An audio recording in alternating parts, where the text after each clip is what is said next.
Gasteizko Mercedesen ekoizpena etenda dago beste egun batez grebaren ondorioz. Hain zuzen ere, 8. eguna da ELA, LAB eta SK sindikatuek deitutako grebak Gasteizko Mercedesen lantegiren ekoizpena geldiarazi duela. Eta UGT, Komisiones Obreras, Ekintza eta PIM sindikatuek zuzendaretzin ikin lortako akordioa gora bera eta Emilio Tito zuzendariak atzo egindako ohartarazpenei entzungor. Izan ere, lantegiko buruak abisu eman zuen langileek hitzarmena berritzeari ezezko ematen badiote, akaberaren atarian egongo dira. Arratsaldeon guztioi, jarraipen masiborrek zalantzan jartzen duten datorren astelehenean langileek aurre akordiori oniritzia emaketa. Bozketa dago deituta hilaren 18-rako Mercedeseko beharginek Ituñeren edukiez iritzia eman dezaten. Gaur gurean ordea Mikel Díaz de Alda Mercedeseko langile batzordeko labeko ordezkaria izan dugu gonbidatu nagusi gisa. Eta hala mintzatu da uneko egoeraz. Mintzagozeko txandan iaia ez da inor lanera sartu, behin-behineko batzuk normala denez eta zerbitzu minimoa direnak, eta ekoizpena geldirik, hasi posik. Horrek gure ustez, hilatzen du jendeak ez dagoela ados, gehiengorrek eta enpresak sinatutako aurre akordio horrekin, beste gauza batzuen artean, soldatak ez dilako lotuta joango KPI-ari, eta gero modelo V delakoa diskriminatzailea delako, orduan jendeak argi dauka, hori ez duela nahi urren urteetarako, eta horregatik izan du, gure zeraren alde datego gara kanpora, eta kalean jarraituko dugu. Bada lan gatazke Zalkontzako 25 kaleratzeak baliozatu ditu Euskal Autonomia Erkidegoko auzitegi nagusiak. Apirilean kaleratuak izan ziren langileak. Bada enpresako langile batzordeak erabakia auzitegira eraman zuen. Horrez gain, otsailaren 28 grebara deitu zuten ELA, LAB eta Komisiones Obreras sindikatuek eta Euskal sindikatuek soilik eutzi diote greba mugagabeari. Edo nola ere, 25 kaleratzeak baliozkotuz, epaiak arrazoia eman dio zuzendaritzari.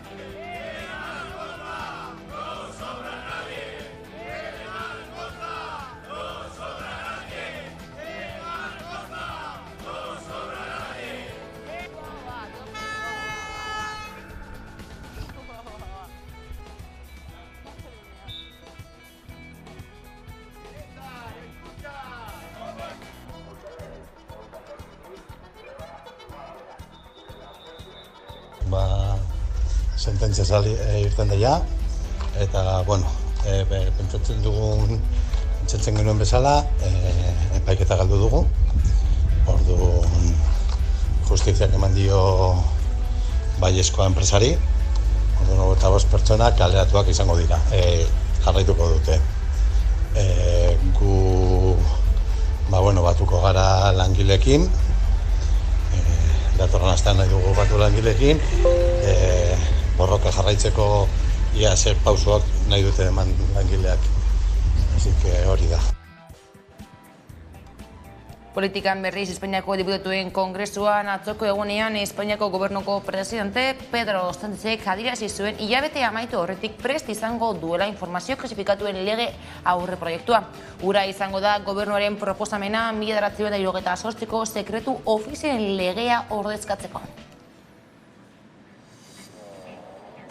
Espainiaren egoerari buruzko eztabaidak utzi du bestelako albisterik. Hain zen ere, EAJko eledun Aitor Estebanek, harremanak zaintzeko eskatu dio Espainiako gobernuko presidenteari. Hay otras cosas que no se cumplen. Me voy a referir únicamente a aquellas firmadas por usted mismo en el acuerdo de investidura. Para empezar, se comprometió usted a hacer el traspaso a la Comunidad Autónoma Vasca de las competencias estatutarias pendientes. Fijó a posteriori usted mismo el calendario unilateralmente, que aceptamos. Y luego ha incumplido reiteradamente de manera que ya hemos rebasado todas las fechas fijadas. Han pasado 2 años desde su compromiso y seguimos exactamente igual. Y esto es inaceptable, señor presidente, por muchas excusas que se buscan. Ordea, legealdia amaitzeko urtebete falta den honetan zein bide hartuko duen ondo pensatzeko eskatu dio Mertxe Aizpurua EH Bilduko bozeramaileak Espainiako presidenteari Espainiako egoerari buruzko eztabaida. Régimen del 78. Y sí, nosotras queremos levantar esa hipoteca sobre el pueblo vasco y el resto de pueblos del Estado. La pregunta es, ¿por qué la mayoría de ustedes no lo quieren hacer?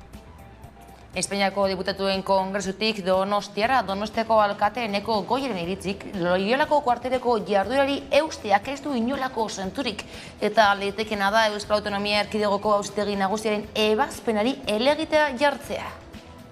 Gustatuko ditzaidake bereziki bi mezu adieraztea. Bat, zuhurtzia, eta nik uste dut horrelako epai baten aurrean gaudenean zuhurtziaz jokatu behar dela, oraindik aztertu beharreko gaiak daudedako, baina baita ere irmotasunez helburuei dagokionez.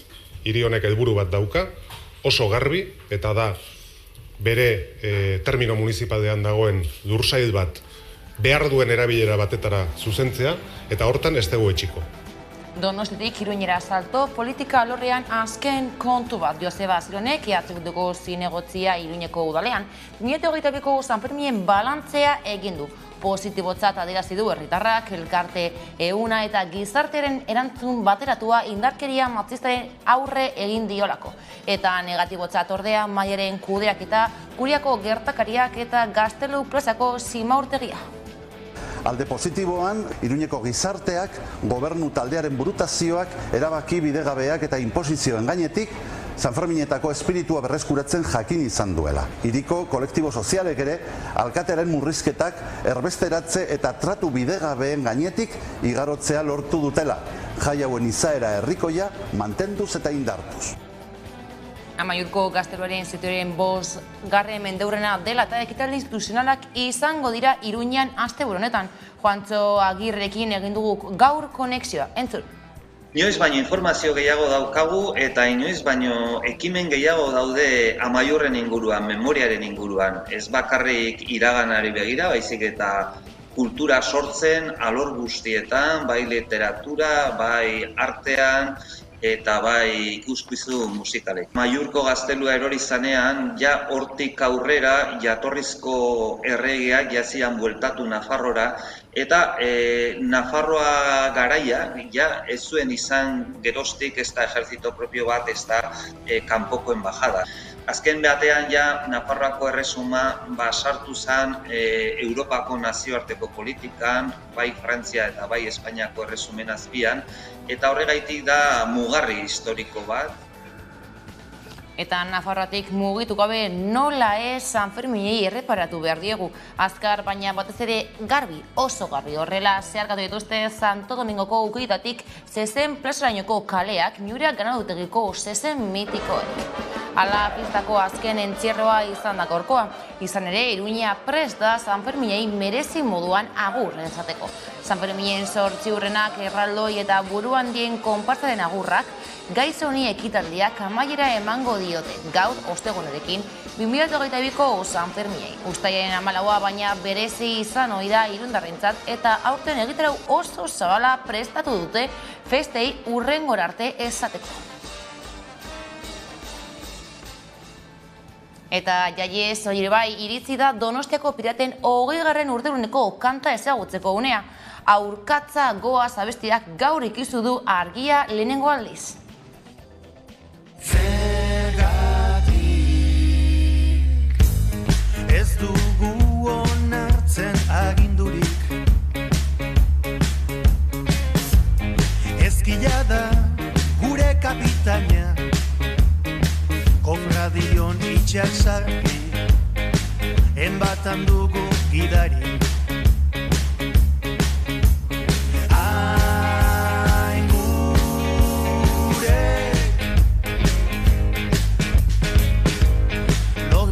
Gaituzte itxasondora, askatzeko boga egin behar, indarrez denen artean, arraunlarien antzera.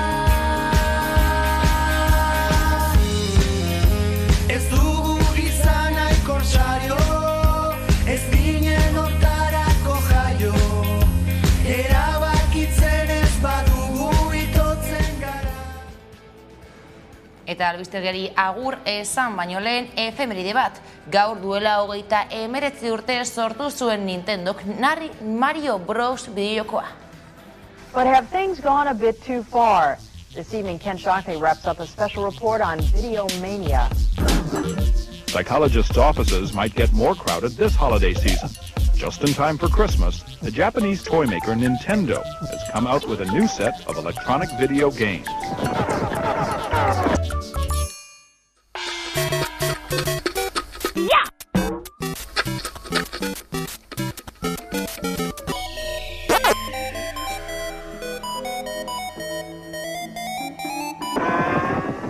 At $200, a Super Nintendo setup costs twice as much as the old system, and you can't mix and match.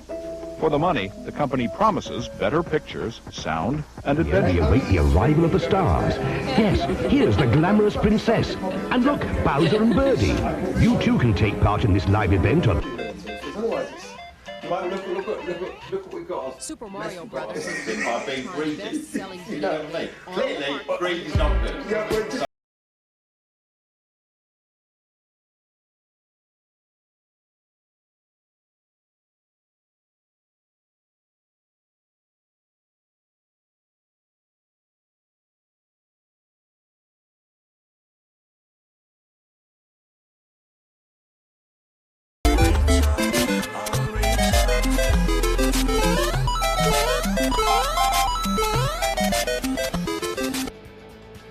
Ikasturte honetako albistegiari agur esateko unea heldu da, baina joan eta agurtzeko kontu bat, Medina Gris 80 abestirekin agurtuko zaituztegu, besterik ez gure aldetik, gozatu udaz eta irailean ikusiko dugu elkar. Hurrengora arte, gogoratu, une oro aurkituko gaituzuela, zuzenean, ala 11.eus atarian, onda izan. Bati bat. Pornora ezean, 90 uzta. Esnatu gaitu, espaloi guztien usainak. Gure ahotan, txikleen lehen segunduak. Ametxen suak, erretzen dizkigu erraiak.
Zalantzak ez dut